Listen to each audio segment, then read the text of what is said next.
주님을 누리와니라. 인생은 하나님을 붙잡아야 한다라는 제목으로 말씀을 전하겠습니다. 아무도 빈손으로 인생을 살아가지 않습니다. 우리는 인생을 살아가면서 반드시 절대적으로 무언가를 꼭 붙잡고 가게 되어 있습니다. 이게 인간의 약함입니다. 누군가는 돈을 붙잡고 인생을 살아가고, 또 어떤 사람은 사람을 붙잡고 살아가기도 하고, 어떤 사람은 자신의 능력과 자신의 경험을 붙잡고 살아갑니다. 좋습니다. 뭐 붙잡고 살아가야 되니까. 그런데 문제가 있습니다. 내가 붙잡는 그것이 끝까지 나를 책임질 수 있느냐 없느냐, 이것이 문제입니다. 내가 붙잡고 살아가는, 의지하고 살아가는 그것이 끝까지 내 인생을 책임져 주느냐 안 주느냐, 이것이 문제라는 얘기입니다. 한 사람이 낡은 다리를 건너고 있었습니다. 다리는 흔들리고 있었고, 그는 불안한 마음에 다리 옆에 설치된 난간을 꽉 붙잡았습니다. 난간을 붙잡았으니 마음은 놓였지만, 그런데 얼마 지나지 않아서 그 난간이 다리와 함께 같이 흔들리기 시작을 했습니다. 알고 보니 그 난간도 다리에 연결된 구조물이어서 다리와 함께 무너질 수밖에 없었던 것입니다. 그 사람의 문제가 무엇입니까? 난간을 붙잡기는 했는데 무너질 수밖에 없는 것을 붙잡았다는 것이 문제였습니다. 우리 인생 똑같습니다. 우리 인생 끝까지 책임져주는 존재를 붙잡고 살아가야 축복된 길을 가는 것입니다. 물질이라든지 명예라든지 권력이 우리 인생을 끝까지 책임져 주실까요? 저는 아니라고 생각합니다. 아니라고 말할 수 있습니다. 이것들은 우리 인생을 절대로 책임져 줄 수 없다는 것입니다. 돈은 삶의 편안함을 가져다 줍니다. 집을 사고 음식을 사고 필요한 물건을 마련해 주고서 생활의 불편함을 줄여주고 안정된 환경을 만들어주는 것이 바로 돈이 하는 일입니다. 돈이 있으면 선택의 폭이 넓어집니다. 시간과 에너지를 아낄 수 있습니다. 사람을 고용해서 일을 맡길 수 있습니다. 편리함이 있습니다. 그래서 사람들은, 세상 모든 사람들은 돈이 있으면 행복할 것이라고 생각을 하는 것입니다. 그래서 사람들이 오늘도 돈을 모으는 일에 인생 모든 것을 쏟고 있고, 또 번 돈을 지키기 위해서 삶을 소비하고 있는 것이 사실입니다. 그러나 분명한 게 있어요. 돈이 할 수 없는 것이 너무나 많습니다. 돈으로 가정의 평안을 살 수 없습니다. 돈이 많아도 사랑과 화목이 없는 가정이 얼마나 많은지 모릅니다. 돈이 가족 간의 좋은 관계를 꼭 맺게 하지는 못합니다. 돈은 내 마음의 상처를 절대로 치료하지 못합니다. 돈은 과거의 아픔을 지워주지 못하고 불안과 외로움을 근본적으로 해결해 주지 못합니다. 아무리 돈이 많아도 근본적으로 불안과 외로움을 해결하지 못한다는 것입니다. 돈은 병을 막아주지 못합니다. 동의하시면 아멘 하시겠습니까? 돈은 병을 막아주지 못합니다. 그 암덩어리를 막아주지 못합니다. 아무리 돈이 많아도 암덩어리를 막을 수 없습니다. 또 돈은 사고와 예기치 못한 재난을 보장해 주지 못합니다. 돈은 영혼의 만족을 절대로 주지 못한다고 성경은 부르짖고 있습니다. 많이 가질수록 더 채워야 할 것 같고, 많이 얻을수록 더 불안해지는 것이 돈을 가진 사람들의 특징이라고 말합니다. 또 돈은 생명을 보장하지 못합니다. 생명을 연장시키지 못합니다. 그래서 죽음 앞에 돈은 아무 힘도 쓰지 못하는 것이에요. 어쨌든 간에 돈이라는 것은 끝까지 나를 절대로 책임져 주지 못한다. 성경은 그렇게 말하고 있습니다. 권세나 지위를 가진 사람은 세상을 움직이는 것처럼 보입니다. 명령 한마디에 수많은 사람이 이렇게 움직이고 세상을 바꿀 수 있는 것처럼 보이는 것이 사실이에요. 그러나 이 권력도 영원하지 못합니다. 권세는 한순간에 무너지고, 오늘의 왕이, 오늘의 대통령이 내일은 감옥 속에 있는 것을 우리는 보게 되는 것입니다. 이렇게 돈이나 우리가 그렇게 갖고 싶어하는 그 돈이나 명예나 권력은 내 인생 전체를 맡기기에는 너무나 제한적인 도구라는 사실이에요. 인생을 살면서 내가 완전히 붙잡을 대상으로는 충분하지 않다는 것입니다. 돈이 그렇다는 얘기예요. 돈이나 명예나 권력은 내 인생의 마지막 순간까지 나를 절대로 책임져 주지 못한다는 것입니다. 그렇다면 우리 인생 끝까지 책임져 주는 존재를 붙잡고 가야만 남은 인생이 순탄한 것입니다. 우리 인생을 무엇을 붙잡고 살아가야 되겠습니까? 오늘 본문 인생을 끝까지 책임져 주시는 하나님을 붙잡고 살라고 성경이 말합니다. 우리 인생을 마지막 순간까지 영생까지 인도하신 그 하나님을 붙잡고 살아가라고 말합니다. 31절 말씀, 오직 여호와를 앙망하는 자는 새 힘을 얻으리니, 앙망하다라는 말은 기대하다라는 뜻이에요. 매달리다, 전적으로 의지하다, 시선을 고정시킨다, 기도한다는 의미도 있습니다. 다른 모든 것을 내려놓고 삶을 맡긴다라는 뜻이 있어요. 이게 앙망하다는 뜻이에요. 하나님을 붙들면 새 힘을 얻는다. 여기서 뭡니까? 반드시 얻는다로 되어 있어요. 번역이. 여러분이 진짜로 정직하게 하나님을 붙들기만 하면은 어떤 모양이라도 반드시 하나님으로부터 새 힘을 얻는다. 이렇게 얘기하고 성경이 그렇게 말하고 있어요. 아멘. 상황이 변하지 않아도 다시 일어나게 하는 내면의 능력을 주신답니다. 문제가 사라지지 않아도 계속 걸어갈 수 있는 지속력을 하나님께서 주신다고 말하고 있습니다. 넘어졌을 때에 다시 일어나게 하는 하나님의 생명력을 주신다고 말하고 있습니다. 여러분이 진짜로 하나님을 붙들기만 하면 이런 현상이 지금부터 일어난다는 얘기예요. 이사야가 이 말씀을 전한 시대는 강대국들이 흥망을 거듭하고 사람들이 권력과 군사와 제국을 붙잡던 그런 시대였어요. 보이는 것을 붙잡는 시대였어요. 그러나 그 강한 제국도 불의 꽃처럼 시들고 만다. 인간이 의지하던 그 모든 것은 결국 무너지고 만다. 그래서 사람을 붙잡으면 함께 무너지고 환경을 붙잡으면 함께 흔들리며, 그러나 너희들이 진짜로 정직하게 지금부터라도 너희 안에 계신 하나님을 붙잡는 인생은 절대로 망하지도 않고 무너지지 않는다. 이걸 말하고 있는 것이에요. 시편 20편 7절 말씀에 어떤 사람은 병거를, 어떤 사람은 말을 의지하나 우리는 여호와 우리 하나님을 이름을 자랑하리로다. 다윗의 고백입니다. 세상 사람들은 눈에 보이는 것을 의지하지만, 말을 의지하고 명예를 의지하고 재산을 의지하지만, 나는 오늘도 하나님만을 붙잡는다. 이렇게 얘기하고 있어요. 에레미야 17장 7절에서 8절 말씀 같이 한번 읽어보겠습니다. 시작.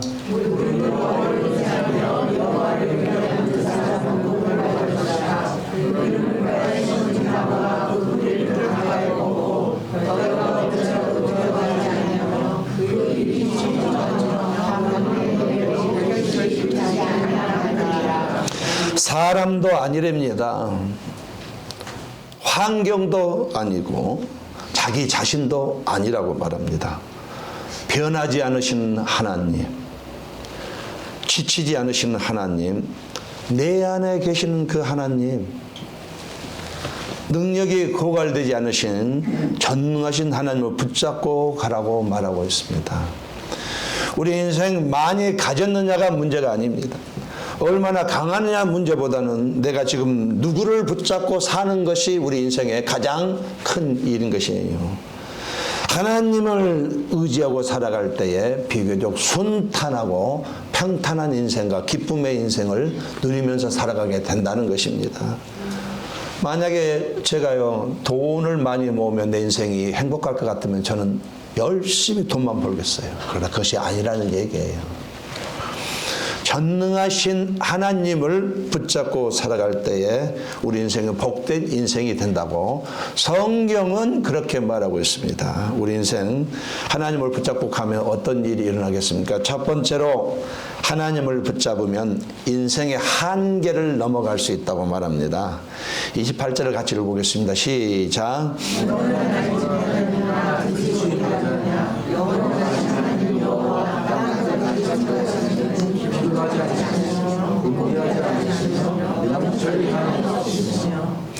아무리 강해도 피곤하고 지치게 되어 있습니다. 인간은 그런 존재예요. 아무리 열심히 살아도 어느 순간 맥 빠지는 일이 수시로 찾아오는 것이 우리 인생이에요. 몸은 따라오지 않고 마음은 무너질 때가 한두 번이 아닙니다.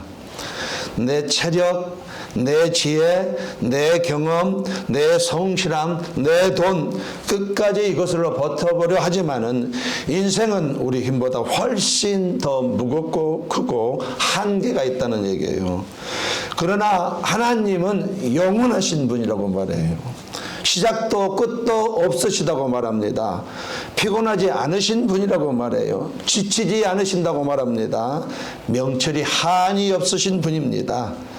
나의 내일을 미리 알고 계시고 길을 이미 보고 계시는 분이라고 말해요. 그래서 이 하나님을 의지하게 되면 우리는 한계를 넘어간다 이렇게 말합니다.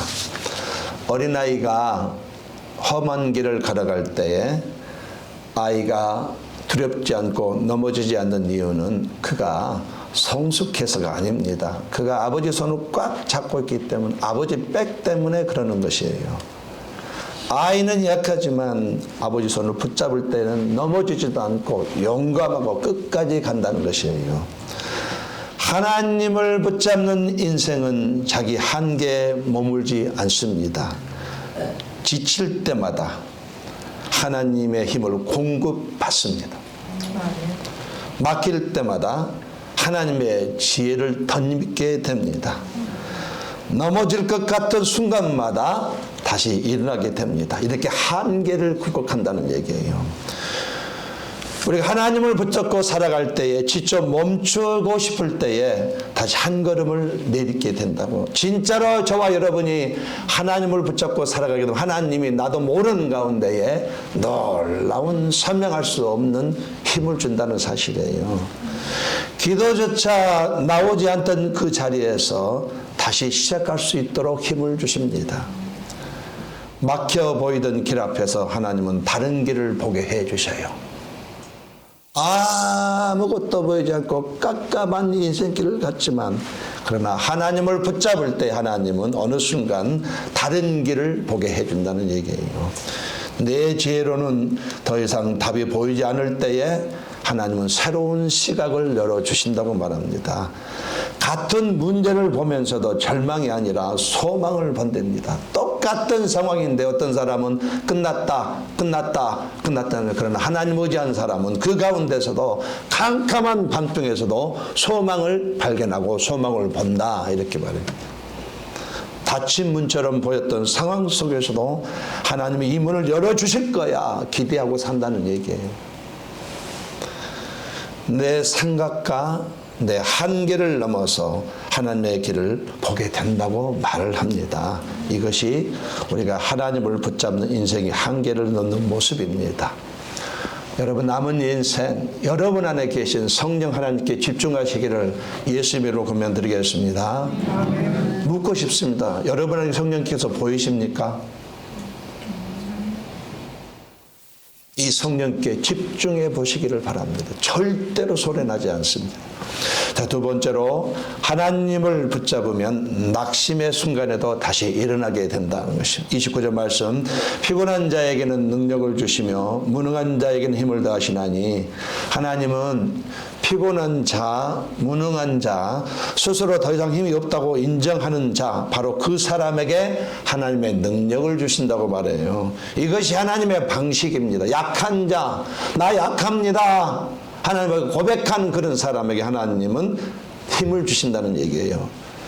이제는 더 이상 못하겠다고 느껴질 때에 그 자리가 바로 하나님의 능력이 임하는 자리라고 말합니다. 이제는 더 이상 아무것도 할 수 없습니다 라고 느껴지는 그 자리에서 만약에 내가 하나님을 붙잡는다면 하나님은 여전히 어김없이 신실하신 변하지 않는 하나님은 우리에게 그의 자리가 능력의 자리가 되게 한다고 성경은 그렇게 말하고 있어요. 내가 약할 때 세상 사람들은 나를 떠납니다. 모른 채예요. 내가 아프고 힘들 때 외면하는 심지어 나의 남편도 그럴 가능성이 있어요.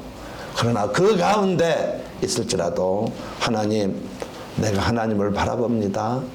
나를 도와주세요. 붙잡는다면 하나님은 그 자리가 나에게 능력을 주는 자리라고 그렇게 말하고 있습니다. 하나님을 붙잡는 사람도 넘어질 수 있습니다. 믿음이 있다고 해서 실패하지 않는 것이 아닙니다. 기도한다고 해서 낙심이 오지 않는 것도 아닙니다. 그러나 차이는 분명히 있어요. 하나님을 붙잡은 사람은 넘어져도 주저앉아 있지는 않는다는 사실이에요. 왜 그런가요? 자기 힘으로 다시 일어나는 것이 아니기 때문에 그렇습니다. 하나님께서 힘을 도와주시기 때문에 다시 일어나게 되는 것이에요. 마라톤 선수들이 가장 힘들어하는 지점이 있습니다. 출발선도 아니고 결승선도 아닙니다.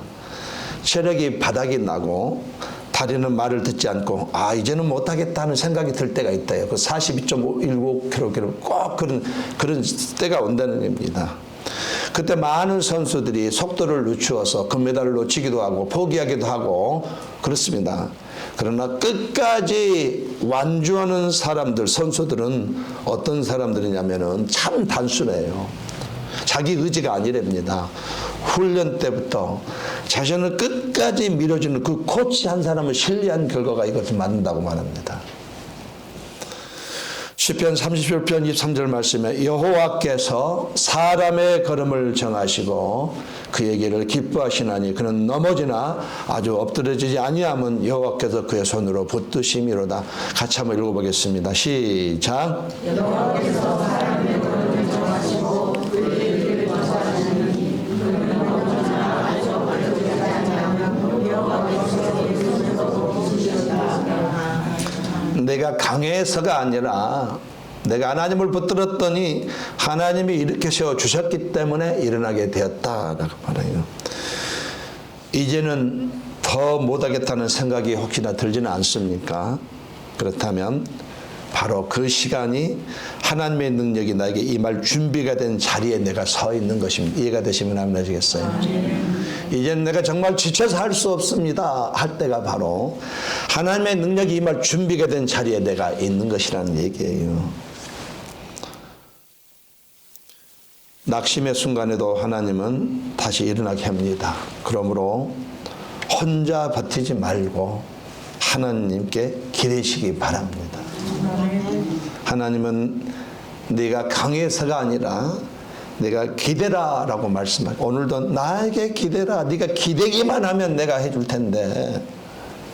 그래서 우리는 지칠수록 상처가 더 강할수록 힘들수록 더 하나님을 붙잡아야 하는 것입니다. 분명한 것은 하나님을 붙잡으면 붙잡을수록 사람은 귀찮아요. 심지어 내 아버지도 네 번째는 해주지 못합니다. 이제 더 이상 할 수 없다 말하지만 하나님은 무제한으로 내가 붙잡으면 붙잡은 만큼 여전히 은혜와 사랑을 베풀어 주신 그 하나님이에요. 하나님 저는 더 이상 힘이 없습니다. 이 한마디의 기도가 낙심을 멈추게 하고 하나님의 능력이 흘러들어오는 통로가 되어서 다시 일어나게 한다는 얘기인 것입니다. 자, 이와 같이 첫 번째로 하나님을 붙잡으면 인생의 한계를 넘습니다. 두 번째로 하나님을 붙잡으면 낙심의 순간에도 다시 일어나서 아무리 엉망인 것 같아도 아무리 내 마음이 모든 것 소진했다 할지라도 그래도 그 가운데 나 좀 살려주세요. 나 좀 살려주세요. 크게 나 좀 살려주세요. 주님, 이 한마디에 하나님은 반응을 보이셔요. 아무것도 할 수 없을 때 이제는 정말로 끝장났다고 생각하는 그 순간에도 그러나 정신 차리고 단 한마디 주여 하면은 주님은 새 힘을 부어준다고 성경이 그렇게 말하고 있습니다. 마지막 세 번째로 하나님을 붙잡으면 은혜와 능력을 타고 가는 삶이 된다고 말합니다. 31절 말씀 독수리가 날개치며 올라감 같을 것이요 다른 박질하여도 곤비하지 아니하겠고 걸어가도 피곤하지 아니하리다. 아시는 대로 성경이 독수리에 대해서 이렇게 리얼하게 설명을 했습니다. 독수리는 자기 날개 힘만으로 하늘을 오르지 않는답니다. 독수리는 위로 불어오는 바람을 타고 올라가는답니다. 그래서 바람을 타고 올라갈 때 더 높이 날고 더 오래 날고 더 안정적으로 난다는 얘기예요. 만약에 독수리가 자기 힘만 의지한다면 절대로 오래 날을 수 없답니다. 금방 지치고 떨어진대요. 그러나 바람을 타면 독수리는 힘을 넘어서는 비행을 얼마든지 하게 된다는 것이, 우리 인생이 바로 그렇습니다. 내 의지와 내 열정과 내 경험과 내 체력으로 가라보면 반드시 한계에 부딪히게 되어 있어요. 그러나 오늘이라도 순수하게, 정말로 순수하게 하나님을 붙잡으면 하나님의 은혜와 능력을 타고 가는 인생이 된다. 성경이 그렇게 말하고 있어요. 내가 감당할 수 없는 구간들이 때로는 내 인생에 오기도 합니다. 어떤 구간은 내가 정말 감당할 수 없는 구간이 내 앞에 놓여 있어요. 그런 구간에서도 내가 붙들어준다면 하나님이 능력이 나를 들어 올려주시고, 내가 더 이상 힘이 없을 때도 하나님의 손이 나를 붙들어 주신다고 성경은 그렇게 우리에게 강력히 말하고 있어요. 다윗은 전쟁의 사람입니다. 이스라엘 역사에요, 다윗이 진 적이 한 번도 없습니다. 백전백승이었어요. 놀라운 사람이에요. 전략의 사람이었습니다. 그런데도 다윗은요, 그런 놀라운 재능과 능력을 가졌음에도 불구하고 성경은 뭐라냐면 중요한 순간마다 하나님께 먼저 물었다라고 말하고 있어요. 사무엘상 23장 2절 말씀에 다윗이 여호와께 묻자와 이르되 내가 가서 이 블레셋 사람을 치리이까. 당시에 이 블레셋은 한마디로 한 주먹검도 안 됐습니다. 그냥 가면 이기는 거예요. 자신의 경험과 감각으로도 충분히 판단할 수 있습니다. 그런데 다윗은요, 주님, 쟤들이 왔는데 어떻게 할까요? 그래서 주님이 가라, 기다리라. 이렇게 해서 하나님은 그에게 그렇게 길을 열어주셨다고 성경은 말하고 있어요. 다윗의 인생이 죽는 날까지 무너지지 않았던 것은 그의 실력이 아니라 그가 하나님을 붙잡았기 때문에 그랬다고 성경이 말하고 있습니다. 그러므로 힘 빠질 때, 사람 때문에 맥 빠질 때 한두 번이 아니죠. 미국 이민사회에 힘 빠질 때, 사람 때문에 맥 빠질 때 더 애쓰지 말고 먼저 하나님께 맡기시기를 바랍니다. 아멘. 여러분 말씀을 드리지만 사람은요, 의지할 대상이 아닙니다. 섬기고 사랑할 대상입니다. 할렐루야. 옆 사람 인사하겠습니다. 내가 당신을 섬기겠습니다. 라고 합니다. 아내도 마찬가지입니다. 부모도 마찬가지고. 레베카 저는 왜 이렇게 좋아하시는지 모르겠어요. 뭔가 어젯밤 무슨 사건이 있었던 모양 같은데. 섬기겠다니까. 아, 예, 그렇습니다. 예. 섬기겠다. 예. 부모도 마찬가지고요. 결국 사람은 의지하면은 상처를 받을 수밖에 아무리 부모여도요, 아무리 자식이어도 그럴 수밖에 없습니다. 그러나 하나님을 의지하면은 달라진다는 사실이에요. 어떤 일의 중요한 결정의 순간마다 내 마음대로 가는 것이, 하나님 가야 됩니까 말아야 됩니까? 텍사스를 가야 됩니까 말아야 됩니까? 분명히 기도하고 응답받고 가셔야 되는 거예요. 내 계산대로 가가지고 나중에 빼도 박도 못해서 캘리포니아 돌아갈 수도 없고, 이거 어떻게 해야 되나? 눈물 흘릴 수 있다는 얘기예요. 하나님께서 그래 한번 가봐라 그러면 가면 되는 것이, 누가 말려도 갑니다. 가지 마라 그러면 가지 마시고, 응답이 없으면 응답이 올 때까지 기다리셔야 되는 거예요.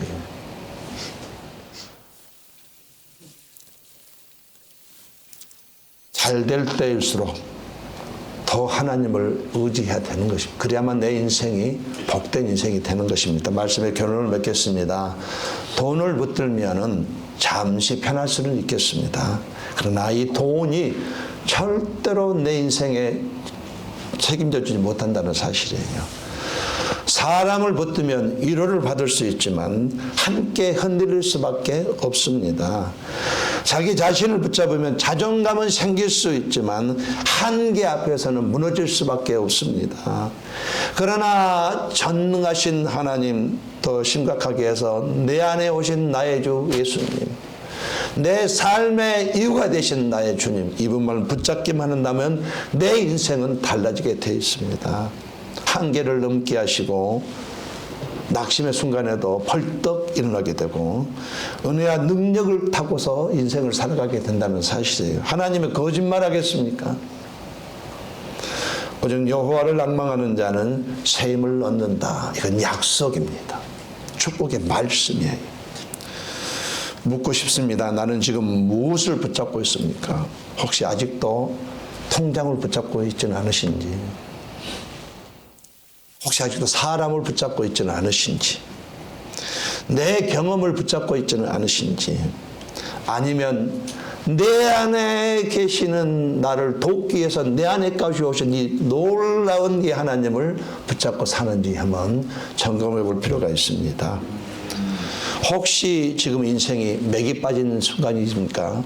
그러면 당연히 하나님을 붙잡으면 되는 것입니다. 더 이상 붙잡지 말아야 할 것을 내려놓고 나를 끝까지 책임져 주시는 그 전능하신 하나님을 붙잡고 갔으면 합니다. 하나님을 붙잡는 인생은 결코 망하지 않습니다. 반드시 일어나게 되었습니다. 어떤 모양으로든지 하나님께 믿음의 손을 내밀기만 하면 하나님은 반드시 잡아서 끌어주게 되어 있습니다. 우리 육신의 아버지는 네 번째는 거절합니다. 그러나 하나님 아버지는 한 번도 거절하지 않습니다. 아무리 내가 시커멓게 죄를 뒤집고 왔어도 여전히 죄된 나를 잡아주고 씻어주고 이끌어주신 분이에요. 왜? 하나님의 사랑은 나의 추악한 죄보다 훨씬 크거든요. 나의 더러운 죄보다도 훨씬 크거든요. 남은 인생 하나님을 붙잡으시기를 바랍니다. 말씀을 붙들으세요. 이게 하나님을 붙드는 거예요. 기도를 맡기십시오. 이것이 하나님 붙드는 겁니다. 순종으로 한 걸음이라도 내비를 보십시오. 이것이 하나님 붙잡는 것입니다. 남은 인생 하나님을 붙잡음으로 승리하며 사시다가 죽음이란 문을 지나서 영생에 들어가시기를 예수님으로 간절히 축원합니다.